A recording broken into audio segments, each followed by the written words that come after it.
はいどうも、実行の研ぎ師亮太です。今日は研ぎ動画をやっていきたいと思います。で今回研ぐのはこちらの包丁になります。こちらの包丁はクレーター牛刀21センチの包丁になります。で今回はこちらの包丁を研いでいくんですけど、こちらは両刃の包丁になっていまして、鋼材は青紙スーパーになります。で真ん中が青紙スーパーで、両サイドがステンレスで挟み込んであるタイプの包丁です。で今回はこちらの包丁を研いでいくんですけど、これだとこの包丁のこの刃先の部分だけを研いで切れ味を良くしていく研ぎになります。でこちらの刃先のみの研ぎのいいとこは、包丁の本体の部分に研ぎ目が入らないので、見た目をあまり変えることなく研ぐことができるのがいいところになります。であと刃先のみなので、そんなに刃先も薄くならずに、いいぐらいの強度を保ちながら、研ぐことができるので、実際に使う時とかも、欠けとかをあまり気にせずに結構ガンガン使えるタイプの刃付けになります。で今回はそんな感じの研ぎをしていくんですけど、こちらの包丁芯材が青紙スーパーになっていて、錆びるタイプの包丁になっています。なので、この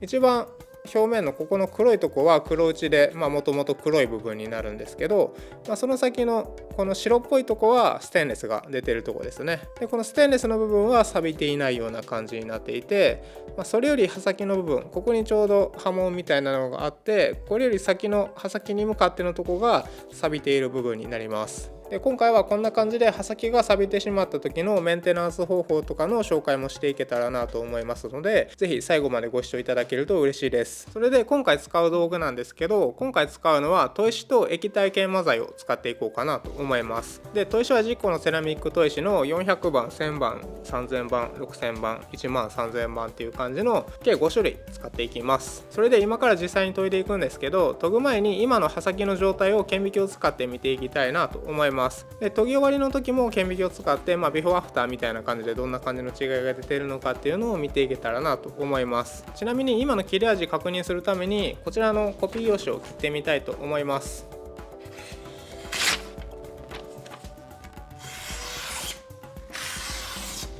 はい、こんな感じで紙は切れるんですけど、ちょっと切れ味が鈍くなっているかなっていう感じになります。それでこの切れ味で刃先の状態がどんな感じになっているかっていうのと、研ぎ終わった後にどんな感じの切れ味になるのかっていうのを見ていただけると嬉しいです。それでは今から顕微鏡で見ていきたいと思います。はい、ということで今から顕微鏡で見ていきたいと思います。今はもう写真撮ったんですけど、今見てるとこっていうのがこんな感じになります。今包丁に光が当たっている刃先の部分があると思うんですけど、あそこの部分を500倍で取っています。で500倍で取った感じがこんな感じになります。でこれ500倍で取ったやつを横に長くつなげたやつなんですけど、拡大するとこんな感じです。これが500倍の写真ですね。で一応こんな感じで横に移動できるように写真を撮っています。でこう見ると結構ボコボコにサビの穴が開いているのがわかるかなと思います。でこんな感じのやつとか、ここら辺の丸いボコボコへっこんでるのがサビですね。で刃先が錆びちゃうとこんな感じで大きく欠けたりとかっていうのが発生してきます。ここら辺も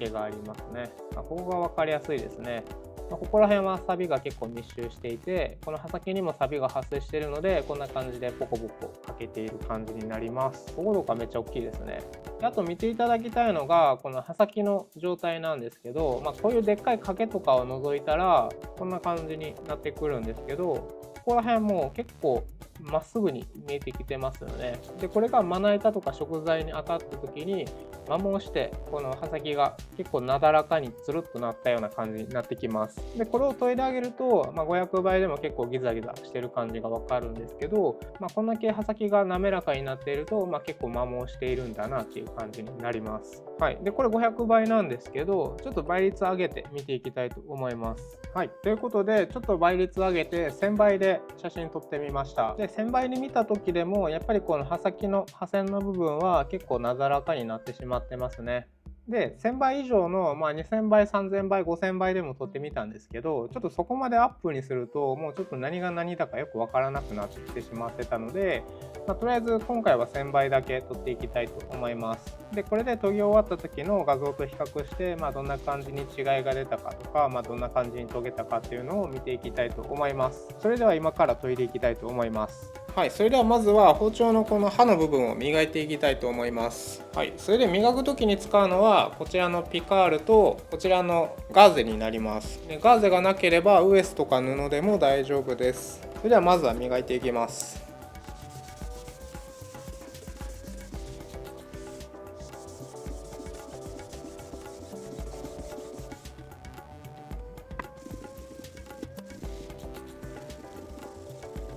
はい、でピカールでこんな感じで磨いていくんですけど、錆びているのがこの鋼が出ているとこだけになるので、基本的にはここだけ磨いていきます。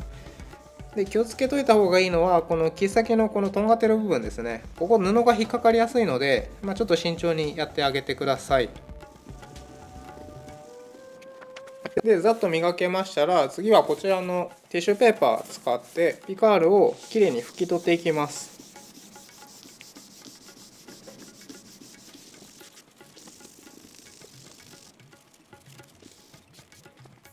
これでピカールで磨き終わりました。あんな感じで軽くざっと磨いただけでも、こんな感じで綺麗になります。でやっぱりさすがに深い穴とかは全然取れてないんですけど、見た目は、黒いのはだいたい取り除けて、結構綺麗になったかなと思います。でこのサビ穴とかも綺麗に取り除きたい時は、ピカールだとちょっと取りきれないので、サビ取るとか粗い研磨剤が入った消しゴムで磨いていただくのがいいかなと思います。もしくは砥石でガツガツ削ってあげるのがいいかなと思います。でこっちが磨いてる部分で、こっちがまだ磨いていない部分になります。でこの状態からピカールで磨いてあげるとこんな感じになります。こうやって見比べると、だいぶ綺麗になったかなっていう感じですね。この茶色いのが取れて、結構シルバーも取り戻せてるかなと思います。はい、それでは裏もやっていきたいと思います。やり方は裏も表も一緒ですね。この刃先の部分を磨いていきます。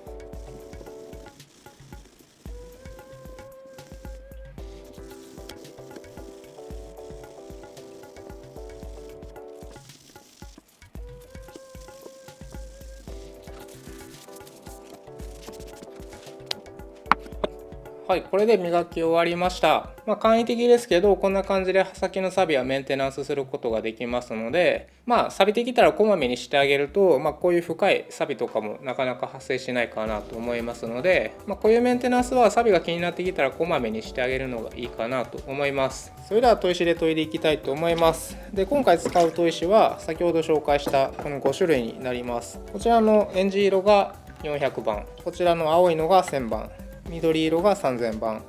オレンジ色が6000番、黄色っぽいのが13000番になります。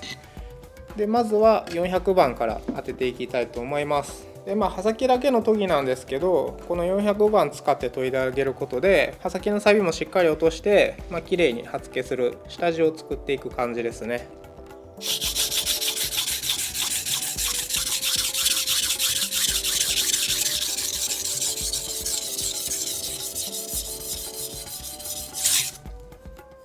でこの時の角度はこの切り刃をベタ付けした時より気持ち上げるぐらいです。なんで角度にしたら10度ないぐらいかなっていう感じですね。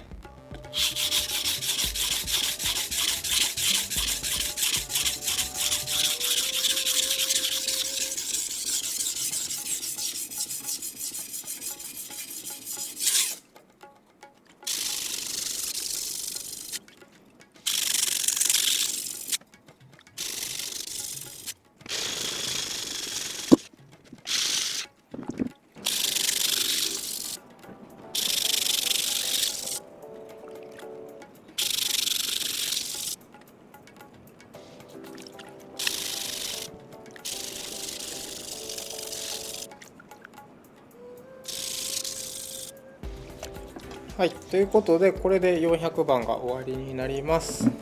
で続いてはこちらですね。1000番で研いでいきたいと思います。でちなみに400番終わったらこんな感じになります。このなみなみからさらに先に、コバをこんな感じで広めにつけているっていう感じになります。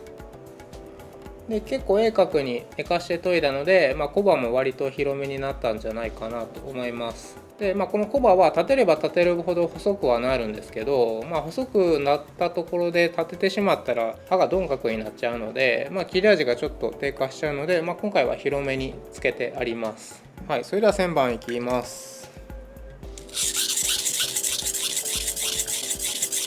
旋盤も角座は同じぐらいで研いでいきます。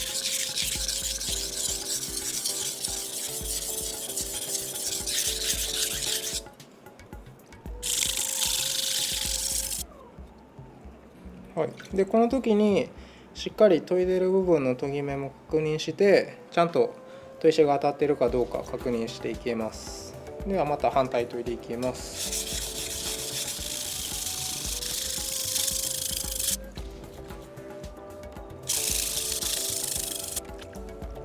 はい、それではこれで旋盤も終わりです。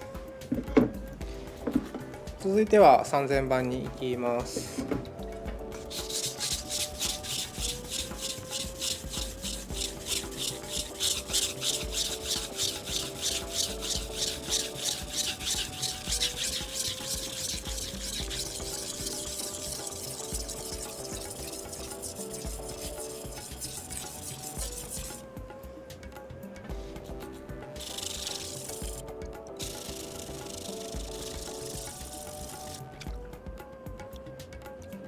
3000番まで当てると、結構こんな感じで光ってきますね。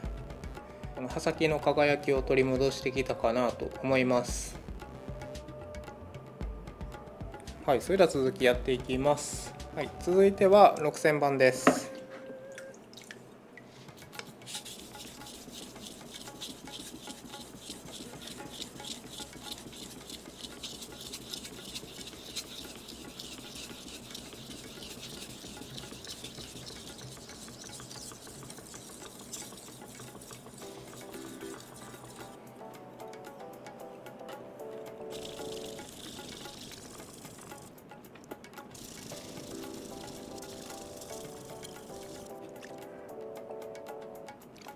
はい、これで6000番終わりです。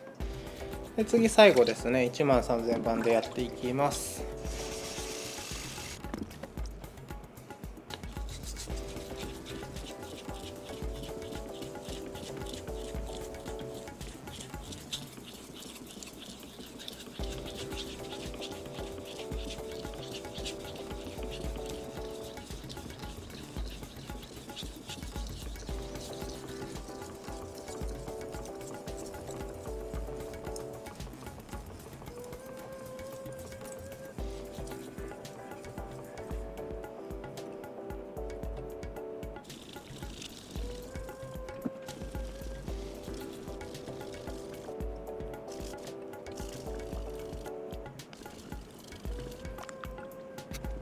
ということで13000番まで当て終わりました。13000番まで当てるとこんな感じで刃先が表面上にピカピカ光ってます。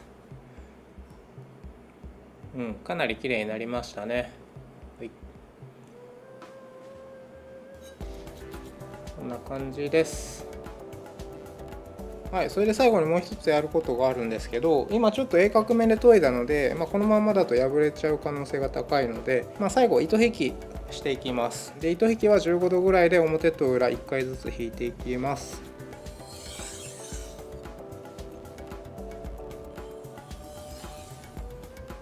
それでもう1回ずつやっていきます。はい、でこの時はもうできるだけ力抜いて砥石の上を滑らすような感じでやっていきます。はい、これで終わりです。はい、それでは最後にこちらの新聞紙でバリ取りしていきます。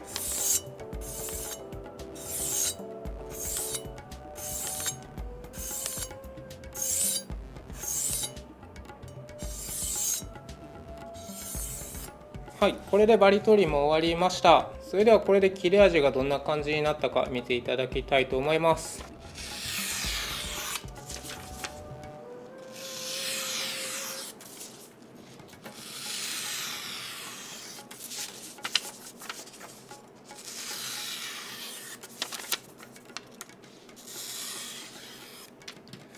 はい、こんな感じでめちゃくちゃスルスル切れますね。それではこちらの紙の筒も切っていきたいと思います。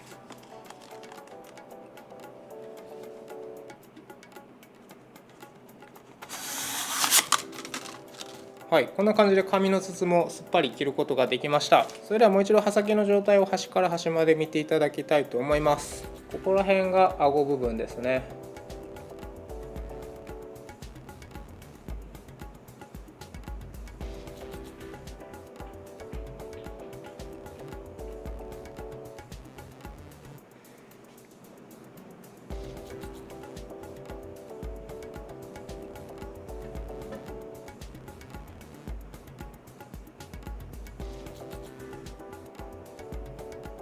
いかがでしょうか。それではこれで研ぎが終わったので、また顕微鏡でどんな感じになったか見ていきたいと思います。はい、ということでまた顕微鏡で見ていきたいと思います。で、見る位置は先ほどと同じようにこの刃先のコバの部分を見ていきます。それではこんな感じで写真撮ってみたんですけど、いかがでしょうか。これが13000番で研いだ時の刃先の状態になります。それで今これどんな感じになっているのかっていうのを簡単に説明したいと思います。で、ちょっと分かりにくいんですけど、ここがコバの部分になります。で、刃先のこの幅、この僕の親指と人差し指のこの指の幅が糸刃の部分になります。で、ここにずっと糸刃があるって感じですね。で、ここら辺がちょっと鋭角めに研いだコバの部分ですね。それで最後2回ぐらい引いた糸刃の部分がこちらになります。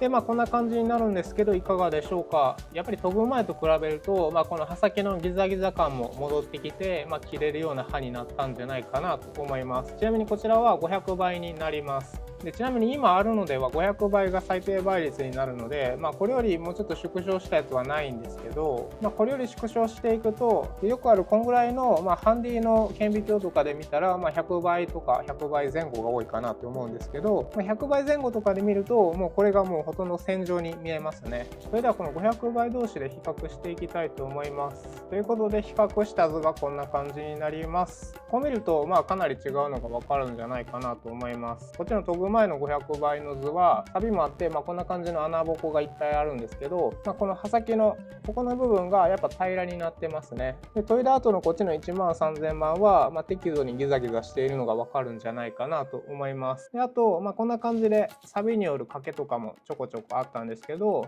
そういうのも綺麗になってますね。こんな感じの大きい欠けっていうのもなくなっているかなと思います。で、あとはこのコバの表面のとこもこんな感じでサビ穴もなくなっているので、綺麗になっているのがわかるかなと思います。で、500倍がこんな感じの違いですね。じゃあ続いては1000倍見ていきたいと思います。はい、1000倍の写真がこんな感じになります。1000倍にするとこの13000番のギザギザ具合が結構分かってきたんじゃないかなと思います。はい、それではまた比較していきたいと思います。こちらが研ぐ前の1000倍の写真ですね。で、こちらが研いだ後の1000倍の写真になります。はい、ここを見るといかがでしょうか。やはりこちらの細かいギザギザが13000番のが多いのが分かるんじゃないかなと思います。で、それに対して、研ぐ前はもう基本的にこうつるっと滑らかですね。サビによる欠けとかもちょこちょこあったりはするんですけど、やっぱりここが一番違うとこかなと思います。はい、ということでビフォーアフターの比較はこんな感じになります。で、やっぱりこの刃先のギザギザがあることによって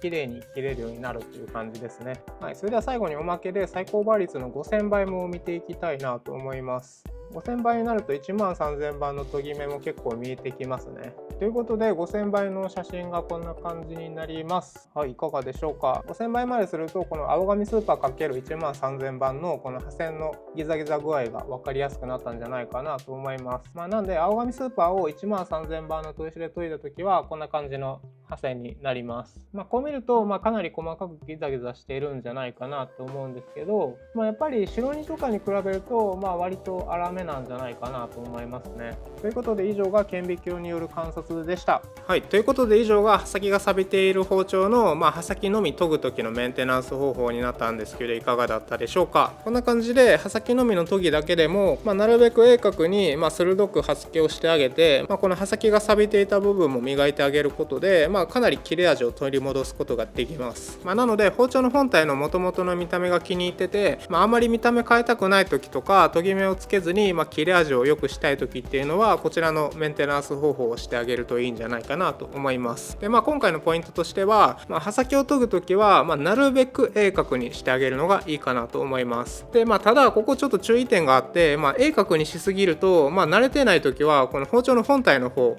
これで言うと、こっちの包丁の表面ですね、こっちに砥石目が入ってしまうことがかなり多いので、慣れるまではちょっと難しいかなと思うんですけど、研ぎがだいぶ慣れてきて、研いでる時に包丁の角度がぶれないなって自信がついてきた方は、刃先の角度をめちゃくちゃ攻めて、鋭角にしてあげることによって見た目も損なわずに切れ味も良くすることができるので、ぜひチャレンジしてみてください。で、ここら辺の練習は、見た目がめちゃくちゃ気に入ってる包丁とかでやっちゃうと砥石が表面に入ってしまって、研ぎ目で傷ついてしまうっていうこともあるので、ここら辺の練習習は、今使ってない包丁とかがあれば、そういう包丁とかで練習してあげるといいかなと思います。それで刃先を鋭角に研げるようになったら、今度は刃先が鋭角になりすぎて目視で確認できるような刃先のチップが起きてしまうことがあるので、そこまで鋭角に研げるようになったら最後糸引きで、30度から40度ぐらいの糸刃をつけてあげるのがいいかなと思います。なんでこの研ぎ方の構造としては、ハマグリ刃の両刃だったらハマグリ刃があって小刃があって糸刃があるっていう構造になります。で今回のこちらのクレーターのような包丁の場合は、まずこの平から切り刃に向かって1段目の角度がつきます。次にこの切り刃から小刃に向かって2段目の角度がつきます。で最後この小刃から糸刃に向かって3段目の角度がつくっていう感じになっていて、厳密に言うと切り刃がある両刃の包丁は3段刃みたいな感じになります。でハマグリ刃の場合はハマグリ小刃糸刃の間に角度があるので、2段刃みたいな感じですね。両刃だけでもいろんな研ぎ方ができて、この3段刃とか2段刃とか、1段刃っていうのか分かんないですけど、この1枚だけの刃で作ることもできるので、ここら辺はめちゃくちゃ面白いので、またこれだけの動画にしたいと思います。それでは今回も最後までご視聴いただきありがとうございました。今回の動画が少しでもいいと思った方はグッドボタンとチャンネル登録よろしくお願いします。それではまた次回の動画でお会いしましょう。バイバイ。